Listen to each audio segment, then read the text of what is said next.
try to answer some of your questions today, and they were very simple questions.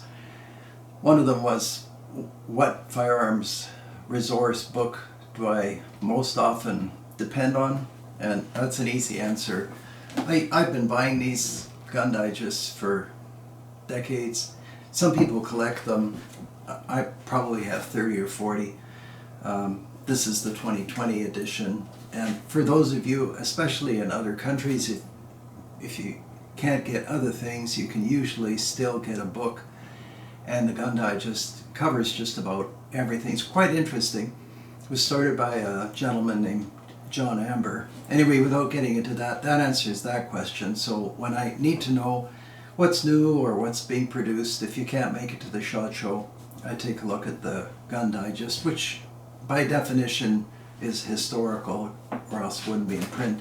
Somebody else asked me what I think is the best cover on any of the Gun Digests, because there are people that really love those books. And to those folks, I have to say, I think the 2001 edition with the falling block single shot, I think it's in 22 Hornet. These are probably in used bookstores, and I go to used bookstores and buy all kinds of books. A lot of the stuff I read is out of print, but I always thought, to my way of thinking, that's the nicest Gun Digest, good articles and so on. And then the third question was a broader one and about guns. What is the gun I reach for if I'm just heading into the bush and I might run into rabbits, I might run into grouse, or just general purpose gun. So I've got the answer to that. But first I wanted to talk about 410 shotguns. And before I get to that, I have to apologize. Sometimes I'm sitting here at 2 and 3 in the morning. I'm way behind on correspondence. And your questions are always good, and I want to answer everybody's questions and make a comment. But I tell you what, there is a simple solution to this. If you want quick access to me, please just have a look at Patreon. This helps the channel enormously. Obviously, we run at a permanent deficit here, but Patreon does help, and then you get more immediate access to me, and because I go to Patreon, answer those things, and some of the Patreon things that are going on are just fascinating to me. Anyway, I had to put that little plug in because it's important to somehow survive. But getting back to the guns, I used to just, when I was younger, reach for a Winchester. This is the youth model Winchester 37A. I'm sure there are countless of these shorter barreled, shorter stocked 410s, up to 3-inch chamber. Very convenient, very easy to operate. I always have to be careful that I hold the gun up long enough for the camera people to do their thing. So this is just one version of the Winchester, and there are many 410 single shots, easy operation. You heard the automatic ejector and the hammer, real simple, can't go wrong. And then just because I happen to have one around, this is the Sears version, and these were made for a long time, and I wish they were still made. I always thought that this particular single shot was excellent, and I know there are others being offered by Henry, which I haven't owned, I don't think. I think I handled one. They didn't go out of their way to put fancy stocks or anything like that on these guns, but they're very practical.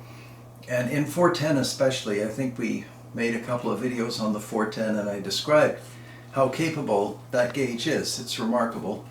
But now getting to the meat of the video, so the most practical firearm which I owned and then stupidly sold more than once is the Savage 24B. Now, there were different series of these, and I know that there are collectors of just this gun, combination gun out there, and all the 24F and so on. I like this particular version, and I've always liked this one. It's in 22 and 410, and except if you run into a deer or something like that, then you might want, a little more power. But on the table I have 22 long rifle, 22 short, 410 shot, 410 slugs, and you can do so many things with this shotgun's rifle. So a combination. And what I'll do is I'll just break the action open so you can see what's going on here. It's very, very simple. This is not like a Fairlach or European combination gun. You break the action open, and there is no complicated lock work in here. You can see the beautiful color case hardening on this particular one.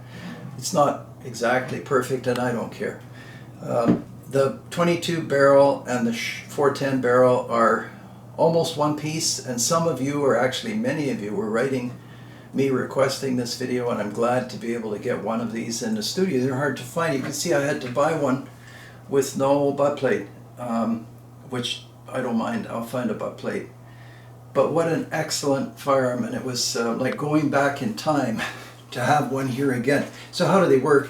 Well, real simple. If you want to shoot the upper barrel, you push this button up, and if you want to shoot the lower barrel, you push this button down. So you do have to pull the hammer back each time, and so that's a transfer bar. And what we can do is we can try to show you that. I don't know, can we film? Naturally these are all unloaded, but if you can film right here in front of the hammer, then they can see, I'll try to do it with this hand, they can see the transfer bar moving. So it's that transfer bar that moves the impact of the hammer from rimfire top barrel to a center fire bottom barrel. I had this at the range. We actually filmed the shooting, and the rimfire barrel is very accurate. This is my experience with, frankly, all drillings and combination guns. And I know the target shooting crowd go out of their way to free float barrels, but I've found that, at least for the number of shots that I've fired out of drillings and combination guns, there is no vibration with these types of firearms because the barrels are connected to one another. And I wish I could tell you if this is soldered or welded. I can't see anything. I can't even see. Let's focus in here, because normally there's a union here between, there's something like a monoblock or whatever. So I'm not sure how Savage made this, and I'd be delighted to hear from you collectors how these barrels are done. Obviously you can't, I don't think this is a one-piece unit because this is rifled. And I don't know if you notice, it has some grooves for putting a scope on, but I don't really know why you would put a scope on this, but maybe some people put scopes on anything. But this is, to me, the one to get, and the one I reach for years. Then I couldn't because I, as I said, foolishly sold what I had. But I'm glad to own this one again. And then they discontinued all of these 24s. They disappeared. And I remember talking to a rep from Savage, and he said, well, we're bringing back the 24. So I was quite excited about that, as you can imagine. And then somewhere I saw this replacement, which is the 42, and just Google Savage 42, and he said it's identical to the old 24 series. And as you'll see if you look, it's identical, except that it's like totally different, and it's plastic, and it shoots, and it's a 22 410 as well, but it bears no resemblance to this series. This is the one to answer all your questions that I would try to find on the used gun market. And as you know, a 410 barrel just about never wears out. There's no rifling. And the 22, these weren't high volume guns, so if they get a little beat up, they're even better. They're ready for the woods. So that's the answer to that one. This is not a super high grade engraved European lockwork masterpiece. This is a great working firearm. Is this trigger guard plastic or aluminum? Because this one's aluminum. I think I had one that was plastic. I've had some with sort of impress checkering and separated barrels. I remember one that was a 30-30 20 gauge But I like the 22-410. I find that combination is ideal, and more people should own these and try these. It's really surprising how useful they are.